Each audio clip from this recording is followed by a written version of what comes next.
এখন নবীজি বলছেন সে কাদেরকে নিয়ে বিশ্ব শাসন করবে? উত্তর, সে জিউসদেরকে নিয়ে বিশ্ব শাসন করবে। কাদেরকে নিয়ে? জিউস কারা? জিউস মানে শুধু ইহুদিরা নয়, এটা একটা ভুল ধারণা। ইহুদিদের মধ্যে এমন অনেক অর্থোডক্স ইহুদি আছে যারা প্যালেস্টাইনিদের অধিকারের পক্ষে কথা বলে, এমনও কিছু ইহুদি আছে। তাই সব ইহুদিকে আপনি খারাপ বলতে পারবেন না, কথা বুঝতে পারছেন? কিন্তু তাদের মধ্যে একটা দল আছে যাদেরকে আমরা বলি জায়োনিস্ট। তারা পশ্চিমাদের সাথে অ্যালায়েন্স করে সারা বিশ্বটাকে শাসন করছে আর কি। এই জায়োনিস্টরাই ইনশাআল্লাহ তাআলা, এটা আমার কনসেপ্ট, আমার গবেষণা, এরাই মসিহুদ দাজ্জালকে ফলো করবে ইনশাআল্লাহ তাআলা, এবং তাদেরকে নিয়ে সে পুরো ওয়ার্ল্ডটাকে শাসন করবে। আর আপনি কনক্লুশন পেলেন কি? দাজ্জালের চেয়ে বড় কোনো ফিতনা নাই।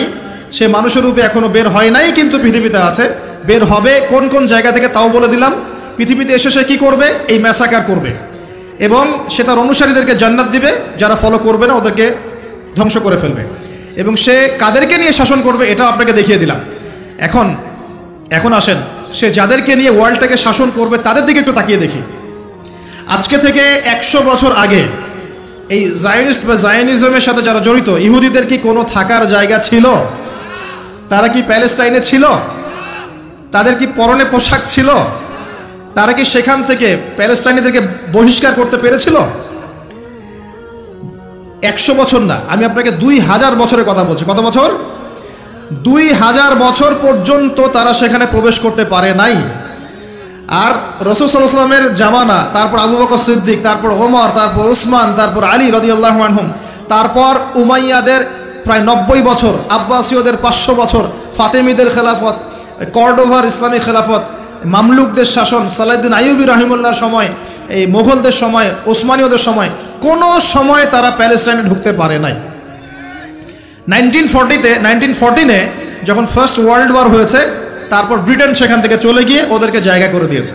ওইখান থেকে 100 বছর হয়ে গেল তারা সেখানে আরবদের নাকের ডগায় বসে পুরো আরবদেরকে না, পুরো বিশ্বকে শাসন করছে। দাজ্জালকে আপনি দেখেননি, তার অনুসারীদেরকে আপনি দেখেন, তাদের অবস্থা এখন কি? যাদের থাকার জায়গা ছিল না, খাবার ছিল না, পানি ছিল না, কোনো সার্বভৌমত্ব ছিল না, কোনো রাষ্ট্র ছিল না, তারা এখন পুরো বিশ্বের শক্তিশালী। শুধু তাই নয়, যারা মিলিটারি অ্যাফেয়ার্স সম্পর্কে জানেন, যারা পলিটিক্স করেন, যারা আপনার অর্থনীতি বোঝেন, তারা আমার কথা বুঝবেন, অন্যরা হয়তো বুঝবে না। তারা সেখান থেকে সারা ওয়ার্ল্ডের ব্যাংকিং সিস্টেমগুলো নিয়ন্ত্রণ করে ফেলেছে। আপনি ওদের বাইরে যেতেই পারবেন না, এবং তারা ওদের ব্যাংকিং সিস্টেম দিয়ে সারা ওয়ার্ল্ডকে সুদখোর বানিয়েছে। সুদ ছাড়া কোনো লোন তারা দিবে না। একটা IMF এর লোনের জন্য কত চড়াই উতরাই পার করতে হয় আপনি জানেন না। ইকোনমিক্স পড়েন তাহলে বুঝবেন। এমনি দিবে না, সুদ ছাড়া তো দিবেই না। আর সুদটা আমাদের শোধ করতে হবে না? শোধ করতে হবে। তো এদের সিস্টেমটাই সুদভিত্তিক ইকোনমিক সিস্টেম। ফাইন্যান্সে যান, ফাইন্যান্স, পুরো ওয়ার্ল্ডের যে ফাইন্যান্সগুলো আছে এগুলো ওদের হাতে। মিডিয়াতে যান, সারা ওয়ার্ল্ডের বড় বড় মিডিয়াগুলো ওদের হাতে। আপনি পলিটিক্যাল দর্শনগুলোতে যান, পুরো ওয়ার্ল্ডে যে পলিটিক্যাল সিস্টেমগুলো চলছে এগুলো লঞ্চ ওরাই করেছে। খেলাফা নাই, ওই যে খলিফা খিলাফা এটা বাদ, এখন ওদের দর্শনগুলো চলছে। তারপরে কি? অস্ত্র শস্ত্রের দিকে যান, অস্ত্র শস্ত্র, সারা বিশ্বের যত মারণাস্ত্র, নিউক্লিয়ার ওয়েপেন্স এবং থার্মো নিউক্লিয়ার ওয়েপেন্স, সব কিছু এখন ওদের কাছে। কয়টা মুসলিম কান্ট্রির কাছে নিউক্লিয়ার ওয়েপেন্স আছে বলেন?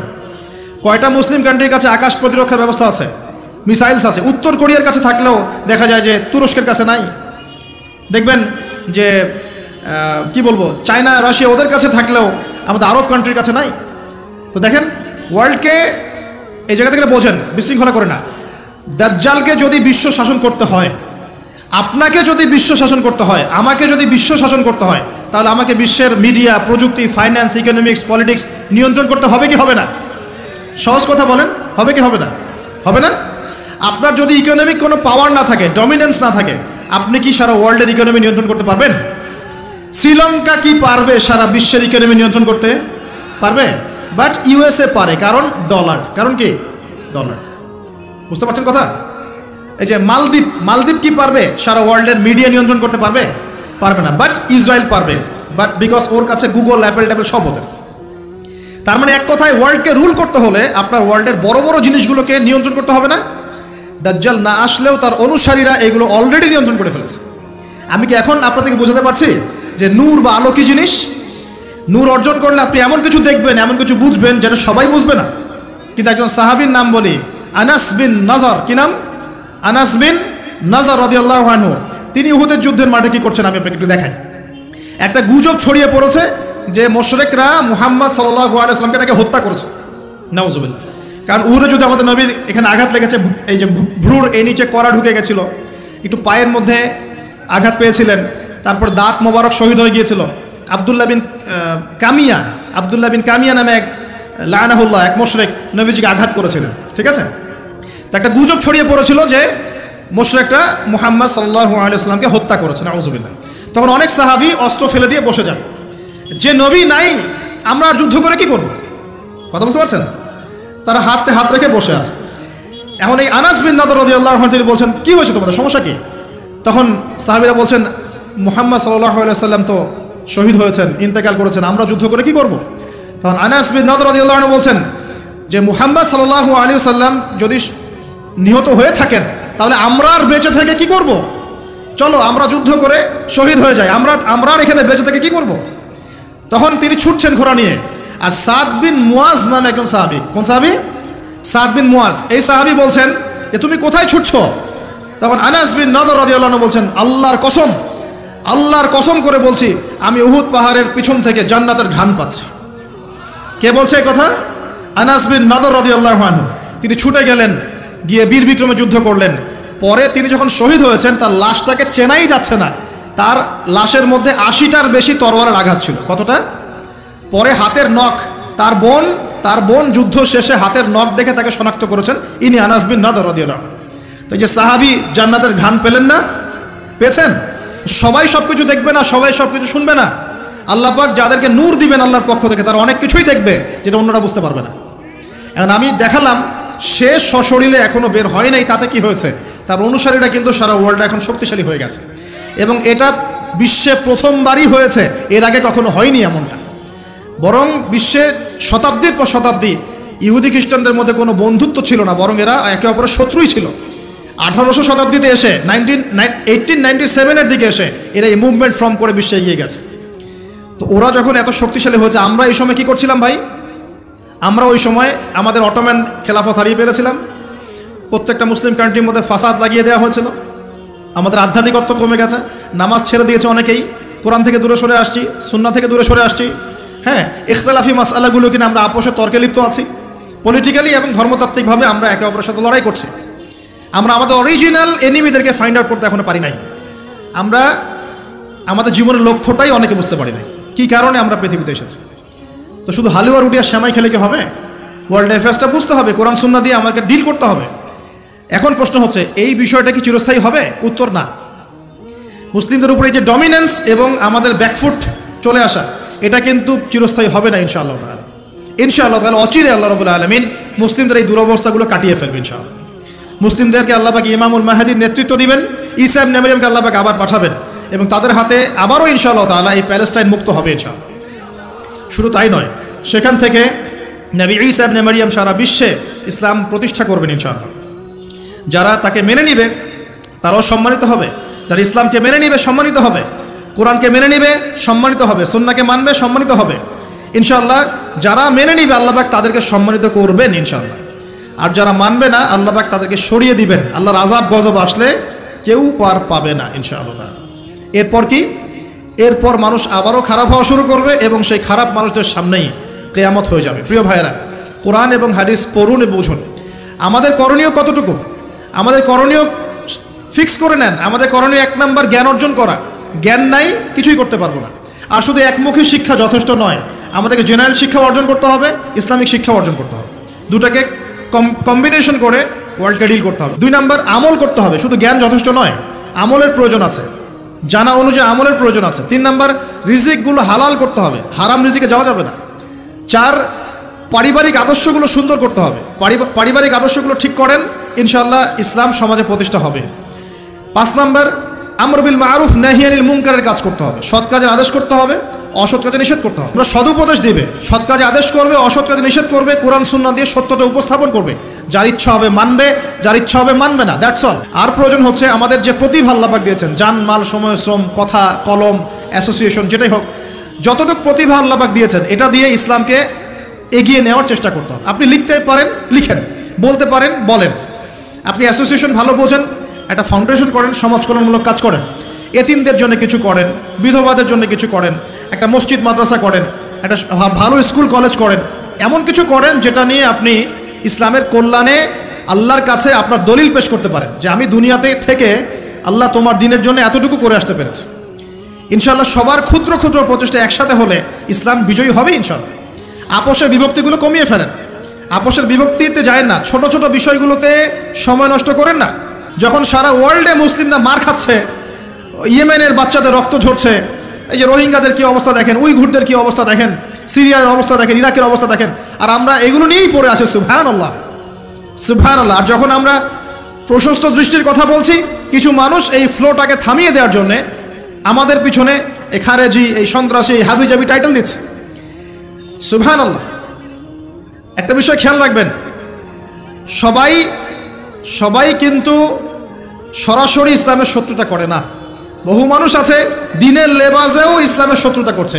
দিনের ভিতরে অনেক গাদ্দার আছে, অনেক মির্জাফর আছে, রাষ্ট্রের ভিতরে অনেক গাদ্দার মির্জাফর আছে, যারা চায় যে টেকনিক্যালি হোক আমরা যেন বিপদে পড়ি।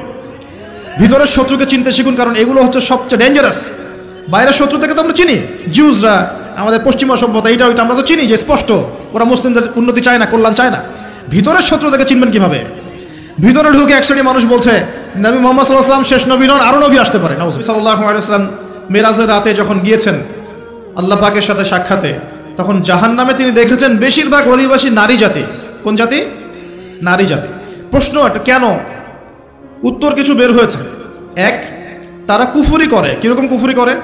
স্বামী যদি সারা জীবন তাদের পিছনে ভালো খরচ করে, ভরণ পোষণ দেয়, ভালোবাসে, যদি কোনো একদিন যদি ঝগড়া হয়ে যায় বা মত পার্থক্য হয়, সেদিন বলে বসবে সারা জীবন তোমার কাছে কিছুই পেলাম না। এটা একটা কারণ। একটা কারণ বলা হয়েছে তারা মাতম করে। মাতম, কেউ মারা গেলে মাতম করে, বুক পিঠ চাপড়ায় এবং অন্যদেরকে খুব লানত অভিশাপ করে। আরেকটা কারণ যেটা আমি কোরআন সুন্নাহ থেকে ফাইন্ড আউট করে মত দিচ্ছি, সেটা হলো তাদের বেপরদামির কারণে সমাজের নূর বা আলো নষ্ট হয়ে যায়। বুঝবেন, বেপরদায় চলার কারণে অন্য মানুষের কলবের নূরগুলো নষ্ট হয়ে যায়। আর যখন আপনার দ্বারা অন্যের ক্ষতি হবে, আপনি যখন সমাজের নূর নষ্ট করবেন, সমাজের আলো নষ্ট করে দিবেন, তখন নিঃসন্দেহে আপনাকে অন্ধকার জাহান্নামে থাকতে হবে। এখানে বোঝার ব্যাপার আছে। তো প্রিয় ভাইরা, কোরআনের কথা বলতে গিয়ে এখানে এসেছি যে আপনারা কোরআন অবশ্যই তেলাওয়াত করবেন, অর্থ বোঝার চেষ্টা করবেন, এবং প্রত্যেকটা সূরা আপনাকে এক একটা ডাইরেকশন দিবে। আপনি আলোর সন্ধান পেতে চাইলে সূরা নূর তেলাওয়াত করতে হবে। আমার আজকে আলোচনার টপিক কিন্তু সূরা নূর নয়, অন্য একদিন কথা বলবো ইনশাআল্লাহ। আমার আজকে আলোচনার টপিক অন্য একটা কিছু, সেটা হলো সূরা কাহফ। কোন সূরা? সূরা কাহফ। আসুন, এই একটা সূরা সম্পর্কে নবী সাল্লাল্লাহু আলাইহি ওয়াসাল্লাম বলেছেন যে এই সূরাটা যে ব্যক্তি পাঠ করবে প্রত্যেক জুমার দিনে, এক জুমা থেকে আরেক জুমা পর্যন্ত তার জীবনটা নূর দ্বারা ভরে যাবে। এই যে সূরা কাহফ আপনাকে আলো দিচ্ছে। কি দিচ্ছে? আলো দিচ্ছে। দেখুন, নবী সাল্লাল্লাহু আলাইহি ওয়াসাল্লাম বলছেন কিয়ামতের আগে পৃথিবীতে সবচেয়ে ভয়ঙ্কর একটা ফিতনা আসবে, তার নাম মাসিহুদ দাজ্জাল। কি নাম? খুব মনোযোগের সাথে এই অংশ থেকে একটু বোঝার চেষ্টা করবেন। নবীজি বলছেন দাজ্জালের ফিতনা এত মারাত্মক ফিতনা, যেটা সম্পর্কে এমন কোনো নবী নাই যিনি তার কওমকে সতর্ক করেন নাই। কথা বুঝতে পারছেন? এমনকি নূহ আলাইহিস সালাম পর্যন্ত দাজ্জালের ফিতনা সম্পর্কে তার কওমকে সতর্ক করেছিলেন। ঠিক আছে? নূহ আলাইহিস সালামের যুগটা ছিল এখন থেকে প্রায় 5000 বছর আগে বা 10,000 বছর আগে। এত বছর আগের একজন নবীও তার কওমকে দাজ্জালের ফিতনা সম্পর্কে সতর্ক করেছেন। এমন কোনো নবী নাই যিনি সতর্ক করেন নাই। নবীজি বলছেন, তবে আমি অতিরিক্ত একটা কথা বলে যেতে চাই যা অন্য কোনো নবী বলেন নাই। কি সেটা? নবীজি বলছেন মাসিহুদ দাজ্জাল এক চোখে অন্ধ হবে, তোমাদের আল্লাহ তিনি অন্ধ নন। ঠিক আছে? এতটুকু। আচ্ছা, দাজ্জাল কি করবে এদিকে আমি পরে আসছি। নবী সাল্লাল্লাহু আলাইহি ওয়াসাল্লাম বলছেন যে পৃথিবীর শুরু থেকে শেষ পর্যন্ত, মানে আদম থেকে নিয়ে আলাইহিস সালাম কিয়ামত পর্যন্ত দাজ্জালের চেয়ে ভয়ঙ্কর কোনো ফিতনা পৃথিবীতে আসে নাই। এবং 10টা ফিতনা যতক্ষণ পর্যন্ত না আসছে, আলামত না আসছে, কিয়ামত হবে না। কয়টা ফিতনা? 10টা। তার মধ্যে 1 নাম্বার হচ্ছে মাসিহুদ দাজ্জাল, তার আগমন, মানুষের রূপে আত্মপ্রকাশ। 2 নাম্বার হচ্ছে ইয়াজুজ আর মাজুজ, এরা দুটো প্রজাতি, মানব জাতি, তারা জিন নয়। 3 নাম্বার ঈসা ইবনে মারইয়ামের আগমন। ঈসা আলাইহিস সালাম আবারও ইউটার্ন করবেন, ফিরে আসবেন। আল্লাহ পাক তাকে তার কাছে উঠিয়ে নিয়েছেন, তিনি আবারও ফিরে আসবেন সিরিয়ার দামেস্কের সাদা মসজিদের মিনারের উপরে, এবং তার হাতে আল্লাহ রাব্বুল আলামিন দাজ্জালের মরণ লিখে রেখেছেন। তার হাতে তিনি মারা যাবেন, ঈসা আলাইহিস সালামের হাতে দাজ্জাল মারা যাবে। এরপর ঈসা ইবনে মারইয়াম পুরো বিশ্বে 40 বছর এই শাসন কার্য পরিচালনা করবেন ইনশাআল্লাহ। তিনি বিয়ে করবেন, তার মৃত্যু হবে এবং তাকে দাফন করা হবে নবী সাল্লাল্লাহু আলাইহি ওয়াসাল্লামের কবরের পাশে। তার ওই সোনালী যুগের পরে আবারও মানুষ খারাপ হওয়া শুরু করবে, এমন খারাপ হবে যে মানুষ আল্লাহ শব্দটা বলার মতো মানুষ থাকবে না, এবং তাদের সামনে আল্লাহ পাক পশ্চিম দিক থেকে সূর্য উঠাবেন, কিয়ামত হবে। এটা 3 নাম্বার। 4 নাম্বার, দাব্বাতুল আরদ, জমিন থেকে একটা প্রাণী বের হবে এবং এই প্রাণী মানুষের সাথে কথা বলবে। আমরা যারা এখন সায়েন্সকে ইলাহ বানিয়েছি, আমরা এখন বিশ্বাস করতে চাই না এগুলা, কিন্তু এই কথাটাই আমি যেটা বললাম, এই কথাটা হুবাহু যদি নাসা বলে, নাসা, তাহলে আগামীকাল বিশ্ববাসী বিশ্বাস করবে। আমরা শিক্ষাক্ষেত্রে এভাবে শিরক করছি। আল্লাহ এবং তার রাসূলের কথা যখন আসছে, আমরা যুক্তি খুঁজি, প্রমাণ খুঁজি, বিজ্ঞান খুঁজি, দর্শন খুঁজি, কিন্তু দেখবেন অন্যরা যখন আমাদেরকে জ্ঞান দিচ্ছে, আমরা কিন্তু এত কিছু খুঁজতে যাচ্ছি না। তারা আমাদেরকে শেখাচ্ছে যে পরীক্ষা নিরীক্ষা পর্যবেক্ষণ ছাড়া জ্ঞান নেওয়া যাবে না। এই কারণে ফেরেশতা দেখা যায় না, বিশ্বাস করে না, জিন দেখা যায় না, বিশ্বাস করে না, রূহ বা আত্মাও দেখা যায় না, বিশ্বাস করছে না, আল্লাহ দেখা যায় না, বিশ্বাস করে না। তো আনসিন ওয়ার্ল্ডকে তারা বিশ্বাস করতে চায় না। কিন্তু আপনার রিলিজিয়ন ইসলামের বেইজ হচ্ছে গায়েব, অদৃশ্য। দলিল দিচ্ছি আমি, আল্লাহ পাক বলছেন আলিফ লাম মিম যালিকাল কিতাব লা রাইবা ফি, এটা এমন একটা কিতাব যে কিতাবে কোনো সন্দেহ নাই, ঠিক আছে? হুদাল লিল মুত্তাকিন, এই কিতাবটা হচ্ছে মুত্তাকিদের জন্য হেদায়েত। কাদের জন্য? মুত্তাকিদ। মুত্তাকি কারা? আল্লাযীনা ইউমিনুনা বিল গায়বি, যারা গায়েবে বিশ্বাস করে, অদৃশ্যে বিশ্বাস করে, আনসিন ওয়ার্ল্ডে বিশ্বাস করে, তারা মুত্তাকি। এখনকার ফিলোসফি বলছে যে আনসিন ওয়ার্ল্ডে বিশ্বাস করা যাবে না, পরীক্ষা নিরীক্ষা পর্যবেক্ষণ ছাড়া জ্ঞান নেওয়া যাবে না। তাহলে ইমানের 6 পিলার, আল্লাহ, 2 নাম্বার ফেরেশতাগণ, আসমানি কিতাব সমূহ, নবী রাসূলগণ, পরকাল, পরকাল মানে কবরের আযাব, জান্নাত জাহান্নাম, মিজান পুলসিরাত, তাকদীর, ভাগ্যের ভালো মন্দ, এগুলোকে কি আপনি ল্যাবে প্রমাণ করতে পারবেন? তাহলে কি বিশ্বাস করবেন না? তাহলে যে জ্ঞানতাত্ত্বিক দর্শনে আমরা একটা শিরক করছি না?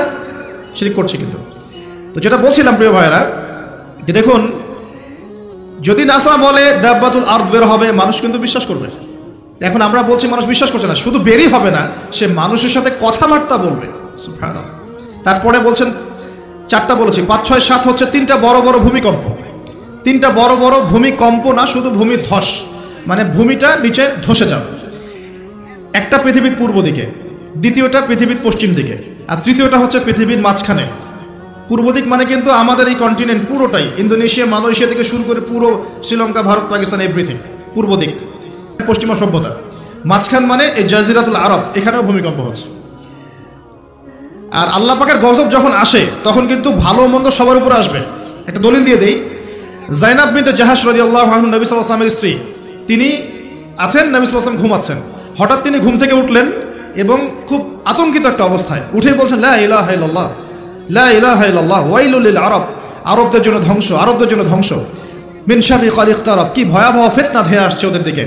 জাইনাব বিনতে জাহাশ রাদিয়াল্লাহু আনহা বলছেন, আনুহলিকু ওয়া ফিনা সালিহুন ইয়া রাসূলুল্লাহ, হে আল্লাহর রাসূল সাল্লাল্লাহু আলাইহি ওয়াসাল্লাম, আমাদের মধ্যে সৎ মানুষ থাকা সত্ত্বেও কি আমরা ধ্বংস হয়ে যাব?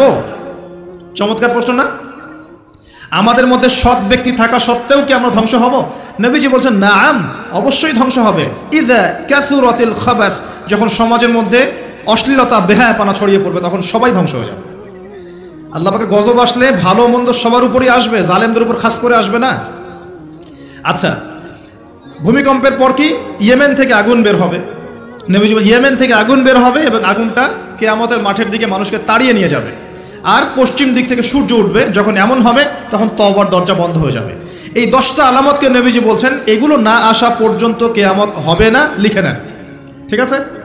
কিন্তু ছোট ছোট যে আলামতগুলোর কথা নবীজি বলেছেন, এইগুলোর 100% এখন আমরা সমাজে দেখতে পারি। 100% জীবনের একদম শেষের দিকে গিয়ে, নবী সাল্লাল্লাহু আলাইহি ওয়াসাল্লামের জীবনের শেষের দিকে গিয়ে তিনি একটা হাদিস বর্ণনা করেছেন, হাদিসে জিবরিল। এই হাদিসে জিবরাইল আলাইহিস সালাম মানুষের রূপে পৃথিবীতে এসে মসজিদে ঢুকে সাহাবীদের সবার সামনে নবীজিকে 4টা প্রশ্ন করেছেন। 1 নম্বর, ইসলাম কাকে বলে, ঈমান কাকে বলে, ইহসান কাকে বলে। 4 নম্বরে গিয়ে বলেছেন, কিয়ামত কবে হবে। নবীজি বলছেন, মাল মাসউলু আনহা বিআ'লাম মিনাস সাইল, এই বিষয়ে প্রশ্নকারী উত্তরদাতার চেয়ে বেশি জানে না, বা উত্তরদাতা প্রশ্নকারীর চেয়ে বেশি জানে না। তখন তিনি বলছেন, তাহলে আলামত কিছু বলে দিন। জীবনের একদম শেষের দিকে নবী সাল্লাল্লাহু আলাইহি ওয়াসাল্লাম কিয়ামতের মাত্র 2টো আলামত বলেছেন। কয়টা? 2টো। একটা হচ্ছে আনতালিদাল আমাতু রাব্বাতুহা, যখন দেখবে দাসী তার মনিবকে জন্ম দিচ্ছে, দাসী তার মনিবকে জন্ম দিচ্ছে, তখন কিয়ামতের অপেক্ষা করো। কিভাবে দাসী মনিবকে জন্ম দিতে পারে? পিতা মাতার সাথে দাস দাসীর মতো আচরণ করা হবে। হচ্ছে কি হচ্ছে না? আরেকটা অর্থ হতে পারে দাসী কিন্তু আসলে মনিবকে জন্ম দেয় না, তার মানে ন্যায় অন্যায় হক বাতিল সত্য মিথ্যার মানদণ্ড উল্টে যাবে। উল্টায় নাই? মানুষ সত্যবাদীকে মিথ্যাবাদী বলে না, এখন মিথ্যাবাদীকে সত্যবাদী বলে না। আল্লাহর হালালকে হারাম করছে না, আল্লাহর হারামকে হালাল করে নিচ্ছে না, মানদণ্ড উল্টে গেছে। আমাদের মতো Dhaka, the city of Akhiruzzaman বলেছি আমি, এইসব শহরগুলোতে এগুলো আরও বেশি হচ্ছে। বিশ্বাসের মানদণ্ডই নাই এখন। একজন মানুষ যদি মন থেকে কাউকে দান সৎকার করতে চায়, খাবার খাওয়াতে চায়, ভয়ে খাচ্ছে না, না জানি খাবারে আবার কি মিশায় খাওয়ায় দেয়। বিশ্বাস নাই, আমানতদারিতা নাই, দুর্নীতি, জেনা, ব্যভিচার, পরকিয়া, ব্লু ফিল্মস, পর্নোগ্রাফি, সুদ, এগুলো দিয়ে ছেয়ে যায় নাই শহরটা। এটা কি বোঝেন না? এটা কি দেখার জন্য পিএইচডি ডিগ্রি দরকার আছে? ঘরে ঘরে ফ্ল্যাটে ফ্ল্যাটে জেনা হচ্ছে, ফ্ল্যাটে ফ্ল্যাটে জেনা, শালিদুলা ভাই জেনা, দেবর ভাবি জেনা, ঘরে ঘরে পরকিয়া, স্বামীকে নিয়ে স্ত্রী সন্তুষ্ট না, স্ত্রীকে নিয়ে স্বামী সন্তুষ্ট না, বিয়ে করবে না, পরকিয়া করবে। বিয়ে করলে তো আবার সমস্যা, মানুষ বলবে যে আপনার চরিত্র খারাপ। পরকিয়া করলে সমস্যা নেই, ধরা খাওয়ার চান্স কম। রাত্রেবেলা সেক্স করতেছে, মদ খাচ্ছে, ক্যাসিনোতে রাত কাটাচ্ছে, সকালবেলা অফিসে।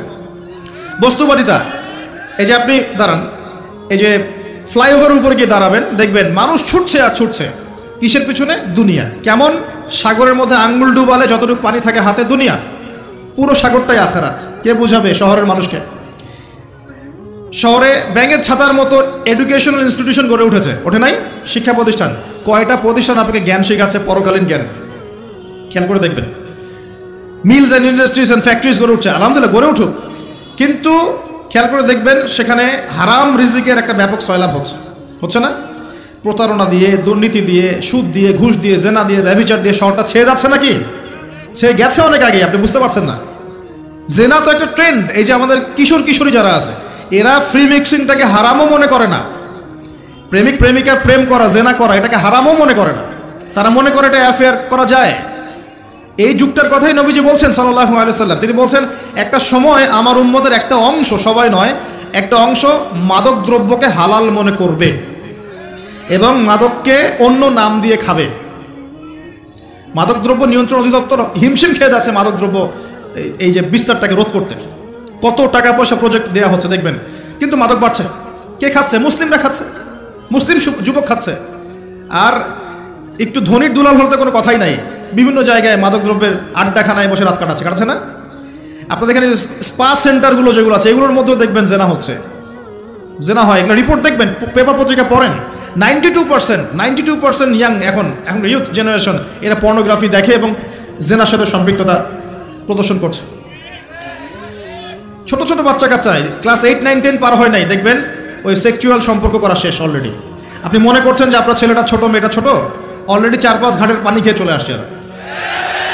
অবস্থা ভালো না, কিন্তু অবস্থাটা কিন্তু ভালো না, নৈতিকতার অবক্ষয় হয়েছে কিন্তু। আর আমরা দেখেও না দেখার ভান করছি, শুনেও না শোনার ভান করছি। ছোট ছেলে, ছোট মেয়ে, কি হবে? তো এগুলো যখন ছড়িয়ে যাবে, নবীজি বলছেন ইদা কাসরাতুল খাবাস, যখন এরকম অশ্লীলতা ছড়িয়ে পড়বে, তখন ওই ভালো মন্দ, আলেম জালেম সবাইকে আল্লাহ পাক ধ্বংস করে দেবে। আল্লাহ পাক হেফাজত করে নেবে। তবে হ্যাঁ, এই সময়ের মধ্যেও যদি আপনি ইমানটাকে শক্ত করে ধরে রাখতে পারেন, ইনশাআল্লাহ তাআলা 50 জন শহীদ সাহাবীর নেকি পাবেন ইনশাআল্লাহ।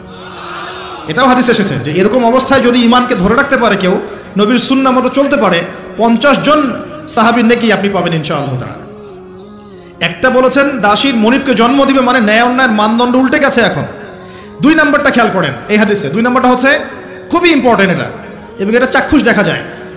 ওয়ান তারাল হুফাতাল উরাতাল আলাতা রিয়াশাই ইয়াতাতাওয়ালুনা ফিল বুনয়ান, নবীজি বলেন সাল্লাল্লাহু আলাইহি ওয়াসাল্লাম, যখন তুমি দেখবে সমাজের খালি পায়ের স্যান্ডেল কেনার টাকা নাই, খালি গায়ের কাপড় কেনার টাকা নাই, রিয়াশাই মানে মেষপালক, রাখাল শ্রেণীর মানুষ, এই শ্রেণীর মানুষ যখন ইয়াতাতাওয়ালুনা ফিল বুনয়ান, উঁচু উঁচু কনস্ট্রাকটিভ বিল্ডিং নির্মাণের প্রতিযোগিতা করবে, ফান্তাজিরিস সাআ, কিয়ামতের অপেক্ষা করতে থাকে। এই হাদিসটা বুঝতে আমার অনেক সময় লেগেছে। এখানে নবী সাল্লাল্লাহু আলাইহি ওয়াসাল্লাম কিন্তু সামর্থ্যবানদের কথা বলছেন না, যাদের বিল্ডিং করার সামর্থ্য আছে তাদের কথা বলছেন না, কিন্তু নবীজি বলছেন যাদের কোনো টাকা পয়সাই নাই, কাপড়ও নাই গায়ে, স্যান্ডেল নাই পায়ে, এই শ্রেণীর মানুষ উঁচু উঁচু বিল্ডিং নির্মাণের প্রতিযোগিতা করবে। এটা কিয়ামতের বিগেস্ট আলামতগুলোর মধ্যে একটা। এখন আপনি একটু ওয়ার্ল্ডের দিকে তাকিয়ে দেখেন, আজকে থেকে 200 বছর আগে যাতে কোনো টাকা পয়সা ছিল না, এরা দেখেন বড় বড় বিল্ডিং নির্মাণ করছে মধ্যপ্রাচ্যে। দেখেন দেখেন ওই তেল আসার আগ পর্যন্ত আমাদের অটোম্যান খেলাফত চলে গেছে কত সালে? প্রথম বিশ্বযুদ্ধের সময় 1914 থেকে 1924 মধ্যে, এই সময় অটোম্যান এম্পায়ার কলাপস করেছে। অটোম্যানদের সময় কিন্তু এসব তেলের খনিগুলো বের হয় না, হয়েছিল? হয় না। জয়ী বের হয়েছে, যখনই বের হয়েছে তারপর দেখবেন যারা মরুভূমির মানুষ ছিল এরা উঁচু উঁচু বিল্ডিং নির্মাণ করেছে, মেষপালক। এই ফ্লেভারটা ওয়ার্ল্ডের বিভিন্ন জায়গায় ছড়িয়ে পড়েছে, গ্রামে গঞ্জে শহরে বন্দরে, যাদের কোনো টাকা পয়সা নাই বিল্ডিং করছে। এখন আমার প্রশ্ন, বলেন কিভাবে সম্ভব? তিনভাবে সম্ভব। এক, যদি আপনার কাছে আল্লাহর কোনো গুপ্তধন চলে আসে সম্ভব। দুই, যদি আপনি জোর জবস্তি করে অন্যের সম্পদ আত্মসাৎ করেন তাহলে সম্ভব। তিন, সবচেয়ে বিগেস্ট কারণ, মেজর কারণ, সেটা হলো রিবা বা সুদের মধ্য দিয়ে সম্ভব। এটাই হচ্ছে মোস্ট ইম্পর্টেন্ট কারণ। তো দেখেন জীবনের শেষের দিকে গিয়ে নবী সাল্লাল্লাহু আলাইহি ওয়াসাল্লাম এখানে কিয়ামতের দুটো আলামত বলেছেন, তার মধ্যে বিল্ডিংসগুলো একটা। এখন আপনি যখন ঢাকা এয়ারপোর্ট থেকে ফ্লাই করবেন আপনি বুঝতে পারবেন কেন আমি বলেছি ঢাকাতে সিটি অফ আখিরুজ্জামান, বুঝতে পারবেন। এখানে বাক্সে বাক্সে জীবন বন্দী হয়ে গেছে, প্রতিবেশীর খোঁজ নেওয়ার মানুষ নাই, পাশের ফ্ল্যাটে কাউকে জবাই করে দিলে কেউ দেখতে যাবে না, প্রতারণা এভরিহোয়ার, প্রতারণা, চিটিংস চলছে। এবং কেউ যদি সৎ থাকতে চায় তার জন্য এই শহরের টাকা খুব ডিফিকাল্ট।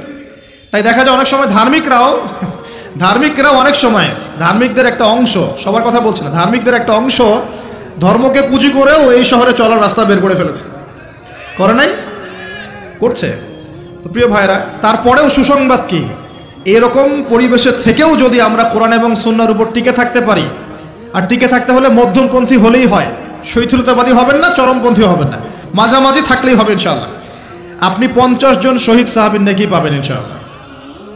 প্রিয় ভাইরা, কোরআন পড়ুন। আমি কোরআন একটা সূরাকে কেন্দ্র করে এদিকে এসেছি, এবার আমি এখান থেকে নিয়ে আলোচনা শেষ করব, একটু মনোযোগ দিবেন, খালি খেয়াল করবেন। নবী সাল্লাল্লাহু আলাইহি ওয়াসাল্লাম বলছেন সবচেয়ে বড় ফিতনার নাম কি কিয়ামতের আগে? বলেন, মাসিহুদ দাজ্জাল। এবার আসেন, নবীজি বলছেন সাল্লাল্লাহু আলাইহি ওয়াসাল্লাম এই সবচেয়ে বড় ফিতনা থেকে সে ব্যক্তি বেঁচে থাকবে যে ব্যক্তি সূরা কাহাফের প্রথম 10টা আয়াত মুখস্থ করবে। করেছেন কখনো?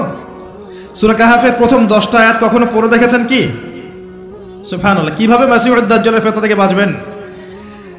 আমি বুঝাই, এক কথায় বুঝাই। পৃথিবীতে এখন যত ফিতনা আপনি দেখছেন, ছোট বড় মাঝারি যত ফিতনা দেখছেন, এগুলোকে একসাথে করেন। এই যে হত্যা, রাহাজানি, জেনা, ব্যভিচার, চুরি, ডাকাতি, হাবিজাবি যা যা দেখছেন সবগুলোকে একত্রিত করলেও দাজ্জালের ফিতনার সমান হবে না। এটা দাজ্জালের ফিতনা। ইমানদার ব্যক্তি ওকে দেখে বিভ্রান্ত হয়ে যাবে, সে নিজেকে খোদা বলে দাবি করবে, সে রূপক অর্থে হাতে জান্নাত জাহান্নাম নিয়ে ঘুরবে, যে তার অনুসরণ করবে তাকে সে প্রোগ্রেস দিবে, মানে জান্নাত। যে তার আনুগত্য করবে না তাকে সে একদম ধ্বংস করে ছাড়বে, জাহান্নাম। সে আকাশকে আদেশ করলে বৃষ্টিপাত হবে, আকাশ নিয়ন্ত্রণ করবে। সে এই পৃথিবীতে 40 দিন থাকবে। কতদিন? 40 দিন। যার প্রথম দিনটা হবে 1 বছরের সমান, দ্বিতীয় দিনটা হবে 1 মাসের সমান, তৃতীয় দিনটা হবে 1 সপ্তাহের সমান, বাকি দিনগুলো হবে আমাদের দিনের মতোই। সাহাবীরা বলছেন আমরা ওই সময় কেমন করে নামাজ পড়বো ইয়া রাসূলুল্লাহ? নবীজি বলছেন সাল্লাল্লাহু আলাইহি ওয়াসাল্লাম হিসেব করে, অনুমান করে নামাজ পড়ে নেবে। এখন আল্লাহ পাক চাইলে কি, আল্লাহ পাক যদি চান, রাত এখন বাজে 11:10, আল্লাহ যদি চান যে পৃথিবী আর ঘুরবে না, আপনি কি দিন আনতে পারবেন? আল্লাহ পাক এই রাতটাকে যদি 1 বছর লম্বা করতে চান, পারবেন না? নাকি পারবেন না? তো এখনকার অল্প বিদ্যা অর্জনকারী মানুষরা বলছে না, পারবে না। কারণ পৃথিবী এবং সৌরজগৎ ঘুরছে, এই ঘূর্ণন কখনো থামবে না, ক্রমশ সম্প্রসারণশীল, এই সিলসিলা চলতেই থাকবে। আসলে কি তাই? এটা তাদের পক্ষে বলা সম্ভব যারা বলে যে আল্লাহ বলতে কেউ নাই, বিগ ব্যাং থেকে পৃথিবী সৃষ্টি হয়েছে। আসলে কি তাই হয়েছে?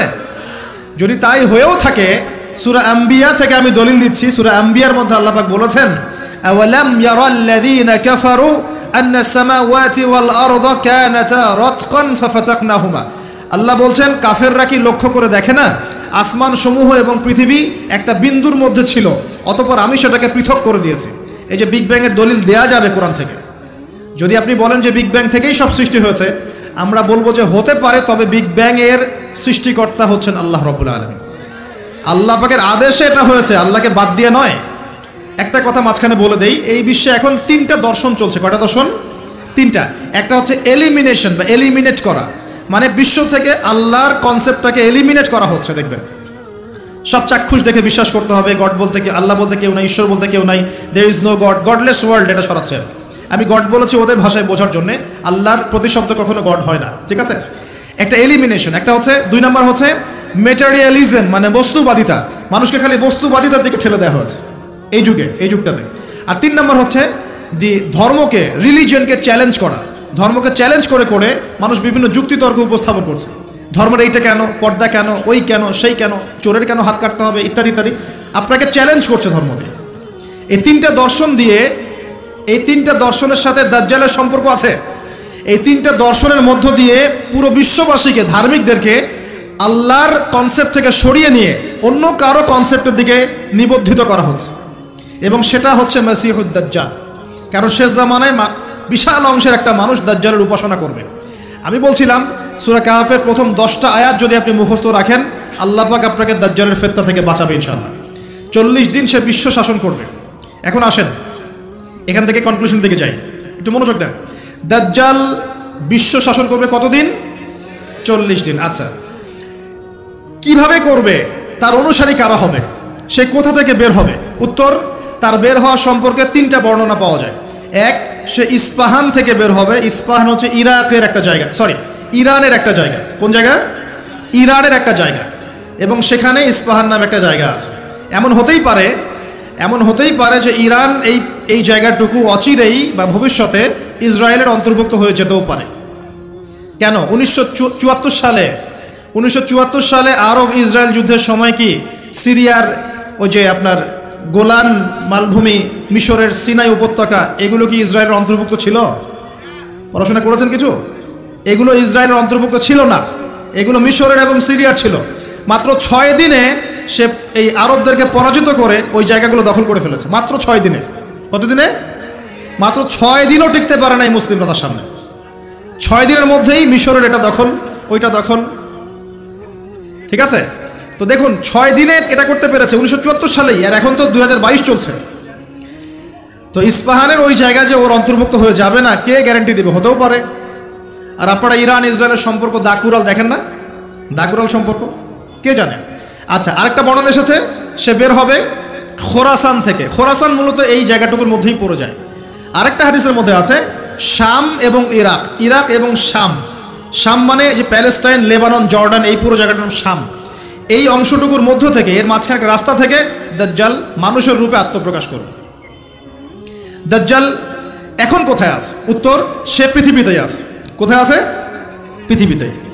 কোথায় আল্লাহ পাক রেখেছেন আমরা জানি না, কিন্তু সে যে পৃথিবীতেই আছে তার প্রমাণ তামিম দারির একটা হাদিস। তামিম দারি রাদিয়াল্লাহু আনহু একটা দ্বীপের মধ্যে দাজ্জালকে বন্দী অবস্থায় দেখেছেন। দেখে নবীর কাছে এসে বলেছেন যে আমি এটা দেখেছি। নবী সাল্লাল্লাহু আলাইহি ওয়াসাল্লাম বলেছেন, আমি তোমাদেরকে যে দাজ্জাল সম্পর্কে সতর্ক করেছিলাম এটাই সেটা, সে বের হবে অচিরেই। এবং সেদিন সে বলেছিল যে এই বাইসানের খেজুর বাগানে খেজুর থাকবে না, এখন সেখানে খেজুর নাই। সে বলেছিল তাবারিয়া হ্রদে যখন পানি থাকবে না তখন আমি বের হব, এখন তাবারিয়া হ্রদে পানি নাই, সময় ক্লোজ। তো দেখুন সে পৃথিবীতে আসবে, 40 দিন শাসন করবে। এই 3টা জায়গার কথা এসেছে, এই 3টা জায়গার মধ্য থেকে সে বের হবে। কিভাবে হবে আল্লাহ ভালো জানেন। এবং সেটা হবে মানুষের রূপে। কার রূপে? মানুষের রূপে। সে কি হবে? সে একজন ইহুদি যুবক হবে। কি হবে? সে কোনো খ্রিস্টান হবে না, বুদ্ধিস্ট হবে না, মুসলিম হবে না, সে অন্য কোনো রিলিজন ফলো করবে না। সে একজন ইহুদি যুবক হবে যার চুলগুলো হবে কার্লি, মানে কোকড়ানো। কি হবে? চুলগুলো কোকড়ানো। তার ফিজিক্যাল স্ট্রাকচার খুব শক্ত হবে, মানে স্ট্রংলি বিল্ড, খুব শক্তিশালী। এখন নবীজি বলছেন সে কাদেরকে নিয়ে বিশ্ব শাসন করবে? উত্তর, সে জিউসদেরকে নিয়ে বিশ্ব শাসন করবে। কাদেরকে নিয়ে? জিউস কারা? জিউস মানে শুধু ইহুদিরা নয়, এটা একটা ভুল ধারণা। ইহুদিদের মধ্যে এমন অনেক অর্থোডক্স ইহুদি আছে যারা প্যালেস্টাইনিদের অধিকারের পক্ষে কথা বলে, এমনও কিছু ইহুদি আছে। তাই সব ইহুদিকে আপনি খারাপ বলতে পারবেন না, কথা বুঝতে পারছেন? কিন্তু তাদের মধ্যে একটা দল আছে যাদেরকে আমরা বলি জায়োনিস্ট। তারা পশ্চিমাদের সাথে অ্যালায়েন্স করে সারা বিশ্বটাকে শাসন করছে আর কি। এই জায়োনিস্টরাই ইনশাআল্লাহ তাআলা, এটা আমার কনসেপ্ট, আমার গবেষণা, এরাই মাসিহুদ দাজ্জালকে ফলো করবে ইনশাআল্লাহ তাআলা, এবং তাদেরকে নিয়ে সে পুরো ওয়ার্ল্ডটাকে শাসন করবে। আর আপনি কনক্লুশন পেলেন কি? দাজ্জালের চেয়ে বড় কোনো ফিতনা নাই। সে মানুষের রূপে এখনো বের হয় নাই, কিন্তু পৃথিবীতে আছে। বের হবে কোন কোন জায়গা থেকে তাও বলে দিলাম। পৃথিবীতে এসে সে কী করবে? এই ম্যাসাকার করবে এবং সে তার অনুসারীদেরকে জান্নাত দিবে, যারা ফলো করবে না ওদেরকে ধ্বংস করে ফেলবে। এবং সে কাদেরকে নিয়ে শাসন করবে এটাও আপনাকে দেখিয়ে দিলাম। এখন আসেন, সে যাদেরকে নিয়ে ওয়ার্ল্ডটাকে শাসন করবে তাদের দিকে একটু তাকিয়ে দেখি। আজকে থেকে 100 বছর আগে এই জায়নিস্ট বা জায়নিজমের সাথে যারা জড়িত, ইহুদিদের কি কোনো থাকার জায়গা ছিল? তারা কি প্যালেস্টাইনে ছিল? তাদের কি পরনে পোশাক ছিল? তারা কি সেখান থেকে প্যালেস্টাইনিদেরকে বহিষ্কার করতে পেরেছিল? 100 বছর না, আমি আপনাকে 2000 বছরের কথা বলছি। কত বছর? 2000 বছর পর্যন্ত তারা সেখানে প্রবেশ করতে পারে নাই। আর রাসূল সাল্লাল্লাহু আলাইহি ওয়াসাল্লামের জামানা, তারপর আবু বকর সিদ্দিক, তারপর ওমর, তারপর উসমান, তারপর আলী রাদিয়াল্লাহু আনহুম, তারপর উমাইয়াদের প্রায় 90 বছর, আব্বাসীয়দের 500 বছর, ফাতেমিদের খেলাফত, কর্ডোভার ইসলামী খেলাফত, মামলুকদের শাসন, সালাহউদ্দিন আইয়ুবী রাহিমাহুল্লাহর সময়, এই মোগলদের সময়, ওসমানীয়দের সময়, কোনো সময় তারা প্যালেস্টাইনে ঢুকতে পারে নাই। 1914-এ যখন ফার্স্ট ওয়ার্ল্ড ওয়ার হয়েছে, তারপর ব্রিটেন সেখান থেকে চলে গিয়ে ওদেরকে জায়গা করে দিয়েছে। ওইখান থেকে 100 বছর হয়ে গেল তারা সেখানে আরবদের নাকের ডগায় বসে পুরো আরবদেরকে না, পুরো বিশ্বকে শাসন করছে। দাজ্জালকে আপনি দেখেননি, তার অনুসারীদেরকে আপনি দেখেন, তাদের অবস্থা এখন কি? যাদের থাকার জায়গা ছিল না, খাবার ছিল না, পানি ছিল না, কোনো সার্বভৌমত্ব ছিল না, কোনো রাষ্ট্র ছিল না, তারা এখন পুরো বিশ্বের শক্তিশালী। শুধু তাই নয়, যারা মিলিটারি অ্যাফেয়ার্স সম্পর্কে জানেন, যারা পলিটিক্স করেন, যারা আপনার অর্থনীতি বোঝেন, তারা আমার কথা বুঝবেন, অন্যরা হয়তো বুঝবে না। তারা সেখান থেকে সারা ওয়ার্ল্ডের ব্যাংকিং সিস্টেমগুলো নিয়ন্ত্রণ করে ফেলেছে। আপনি ওদের বাইরে যেতেই পারবেন না। এবং তারা ওদের ব্যাংকিং সিস্টেম দিয়ে সারা ওয়ার্ল্ডকে সুদখোর বানিয়েছে। সুদ ছাড়া কোনো লোন তারা দিবে না। একটা IMF এর লোনের জন্য কত চড়াই উতরাই পার করতে হয় আপনি জানেন না। ইকোনমিক্স পড়েন তাহলে বুঝবেন। এমনি এমনি দিবে না, সুদ ছাড়া তো দিবেই না। আর সুদটা আমাদের শোধ করতে হবে না, শোধ করতে হবে। তো এদের সিস্টেমটাই সুদভিত্তিক ইকোনমিক সিস্টেম। ফাইন্যান্সে যান, ফাইন্যান্স, পুরো ওয়ার্ল্ডের যে ফাইন্যান্সগুলো আছে এগুলো ওদের হাতে। মিডিয়াতে যান, সারা ওয়ার্ল্ডের বড় বড় মিডিয়াগুলো ওদের হাতে। আপনি পলিটিক্যাল দর্শনগুলোতে যান, পুরো ওয়ার্ল্ডে যে পলিটিক্যাল সিস্টেমগুলো চলছে এগুলো লঞ্চ ওরাই করেছে। খেলাফা নাই, ওই যে খলিফা খিলাফা এটা বাদ, এখন ওদের দর্শনগুলো চলছে। তারপরে কি? অস্ত্র শস্ত্রের দিকে যান, অস্ত্র শস্ত্র, সারা বিশ্বে যত মারণাস্ত্র, নিউক্লিয়ার ওয়েপেন্স এবং থার্মোনিউক্লিয়ার ওয়েপেন্স সব কিছু এখন ওদের কাছে। কয়টা মুসলিম কান্ট্রির কাছে নিউক্লিয়ার ওয়েপেন্স আছে বলেন? কয়টা মুসলিম কান্ট্রির কাছে আকাশ প্রতিরক্ষা ব্যবস্থা আছে, মিসাইলস আছে? উত্তর কোরিয়ার কাছে থাকলেও দেখা যায় যে তুরস্কের কাছে নাই। দেখবেন যে কি বলবো, চায়না, রাশিয়া ওদের কাছে থাকলেও আমাদের আরব কান্ট্রির কাছে নাই। তো দেখেন, ওয়ার্ল্ডকে এই জায়গা থেকে বোঝেন, বিশৃঙ্খলা করে না। দাজ্জালকে যদি বিশ্ব শাসন করতে হয়, আপনাকে যদি বিশ্ব শাসন করতে হয়, আমাকে যদি বিশ্ব শাসন করতে হয়, তাহলে আমাকে বিশ্বের মিডিয়া, প্রযুক্তি, ফাইন্যান্স, ইকোনমিক্স, পলিটিক্স নিয়ন্ত্রণ করতে হবে কি হবে না? সহজ কথা বলেন, হবে কি হবে না? হবে না?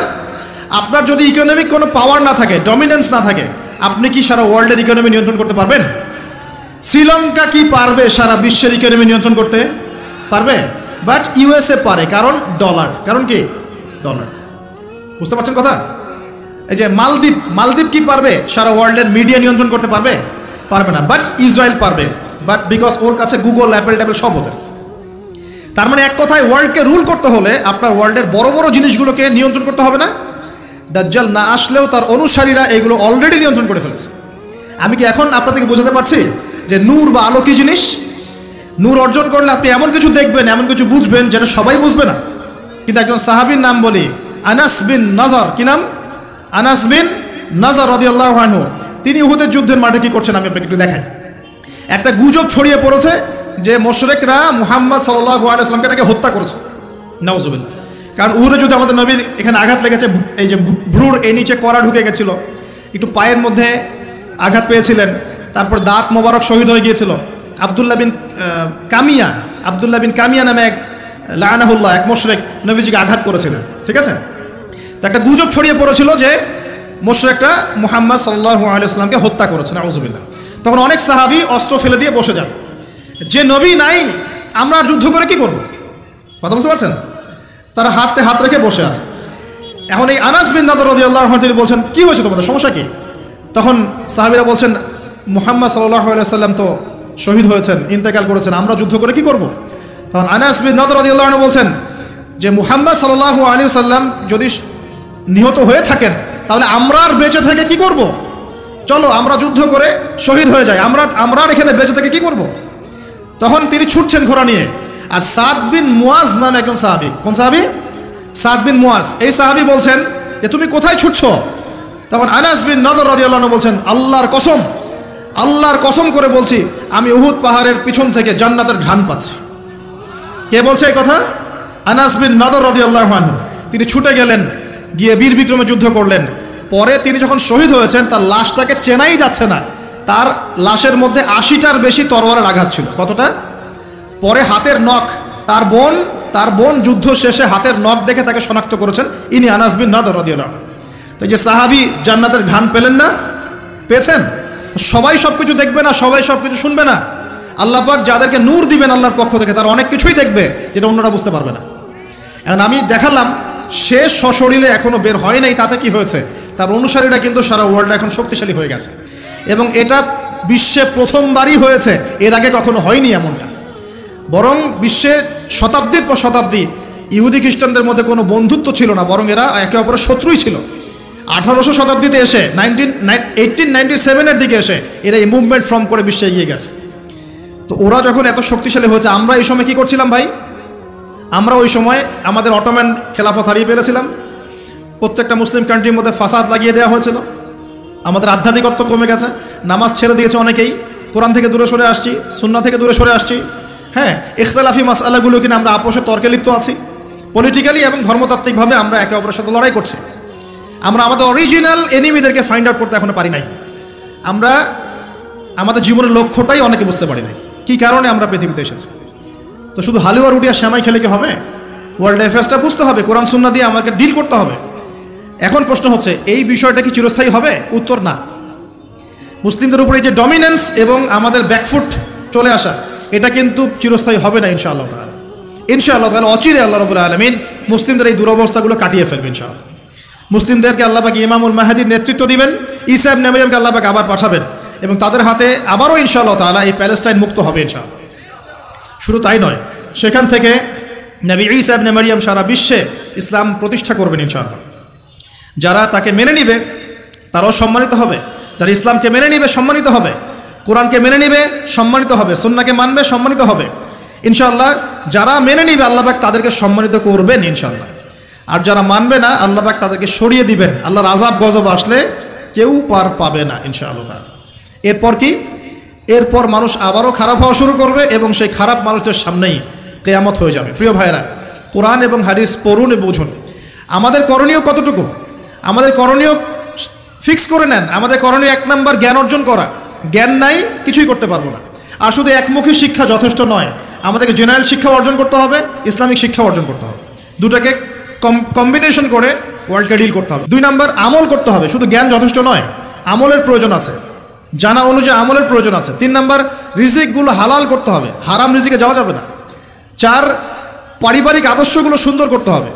পারিবারিক আদর্শগুলো ঠিক করেন, ইনশাআল্লাহ ইসলাম সমাজে প্রতিষ্ঠা হবে। 5 নাম্বার, আমর বিল মারুফ নাহি আনিল মুনকারের কাজ করতে হবে, সৎ কাজের আদেশ করতে হবে, অসৎ কাজে নিষেধ করতে হবে। আমরা সদুপদেশ দিবে, সৎ কাজে আদেশ করবে, অসৎ কাজে নিষেধ করবে, কোরআন সুন্নাহ দিয়ে সত্যটা উপস্থাপন করবে। যার ইচ্ছা হবে মানবে, যার ইচ্ছা হবে মানবে না, দ্যাটস অল। আর প্রয়োজন হচ্ছে আমাদের যে প্রতিভা আল্লাহ পাক দিয়েছেন, জান মাল সময় শ্রম কথা কলম অ্যাসোসিয়েশন যেটাই হোক, যতটুকু প্রতিভা আল্লাহ পাক দিয়েছেন এটা দিয়ে ইসলামকে এগিয়ে নেওয়ার চেষ্টা করতে হবে। আপনি লিখতে পারেন লিখেন, বলতে পারেন বলেন, আপনি অ্যাসোসিয়েশন ভালো বোঝেন, একটা ফাউন্ডেশন করেন, সমাজ কল্যাণমূলক কাজ করেন, এতিমদের জন্য কিছু করেন, বিধবাদের জন্য কিছু করেন, একটা মসজিদ মাদ্রাসা করেন, একটা ভালো স্কুল কলেজ করেন, এমন কিছু করেন যেটা নিয়ে আপনি ইসলামের কল্যাণে আল্লাহর কাছে আপনার দলিল পেশ করতে পারেন যে আমি দুনিয়াতে থেকে আল্লাহ তোমার দিনের জন্য এতটুকু করে আসতে পেরেছি। ইনশাআল্লাহ সবার ক্ষুদ্র ক্ষুদ্র প্রচেষ্টা একসাথে হলে ইসলাম বিজয়ী হবে ইনশাআল্লাহ।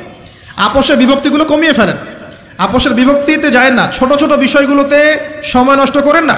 যখন সারা ওয়ার্ল্ডে মুসলিমরা মার খাচ্ছে, ইয়েমেনের বাচ্চাদের রক্ত ঝরছে, এই যে রোহিঙ্গাদের কি অবস্থা দেখেন, উইঘুরদের কি অবস্থা দেখেন, সিরিয়ার অবস্থা দেখেন, ইরাকের অবস্থা দেখেন, আর আমরা এগুলো নিয়েই পড়ে আছি। সুবহানাল্লাহ সুবহানাল্লাহ। আর যখন আমরা প্রশস্ত দৃষ্টির কথা বলছি, কিছু মানুষ এই ফ্লোটাকে থামিয়ে দেওয়ার জন্যে আমাদের পিছনে এই খারেজি, এই সন্ত্রাসী, এই হাবিজাবি টাইটেল দিচ্ছে।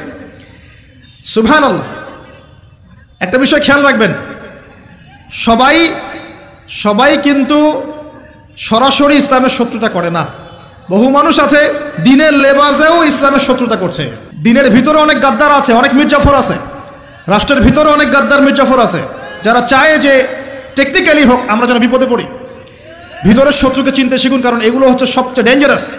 বাইরের শত্রু থেকে তো আমরা চিনি, জিউসরা, আমাদের পশ্চিমা সভ্যতা, এটা ওইটা আমরা তো চিনি যে স্পষ্ট ওরা মুসলিমদের উন্নতি চায় না, কল্যাণ চায় না। ভিতরের শত্রু থেকে চিনবেন কিভাবে? ভিতরে ঢুকে এক শ্রেণী মানুষ বলছে নবী মুহাম্মদ সাল্লাল্লাহু আলাইহি ওয়াসাল্লাম শেষ নবী নন, আরো